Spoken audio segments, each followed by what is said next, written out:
రాజమౌళి గారు చెప్పింది 'వారణాసి' ఒక పార్ట్ మాత్రమే అన్నారు. కానీ 1 పార్ట్ అయితే కాదు. అది 2 పార్ట్స్ అనమాట. Hi guys, this is Nikhil Bhattu. Actually recent reports ప్రకారం చూసుకున్నట్టయితే రాజమౌళి గారు చెప్పింది 'వారణాసి' ఒక పార్ట్ మాత్రమే అన్నారు. కానీ 1 పార్ట్ అయితే కాదు. అది 2 పార్ట్స్ అనమాట.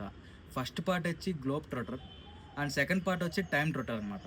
ఫస్ట్ పార్ట్ వచ్చి అందరికి తెలిసిందే 2027లో రిలీజ్ చేస్తున్నారు.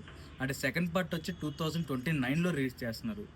సో రాజమౌళి సార్, దయచేసి ఈ గ్యాప్‌లో మా మహేష్ బాబు సార్‌ని ఒక్క సినిమా చేసుకోవడానికి అవకాశం ఇవ్వండి సార్. ఎందుకంటే అన్ని ఇయర్స్ చూసుకోకుండా ఉండలేము సార్ మేము. రాజమౌళి సార్ ఇయర్స్ టైం తీసుకొని సినిమా తీసినా హిట్ అని పక్కా ఫిక్స్ అవుతాం.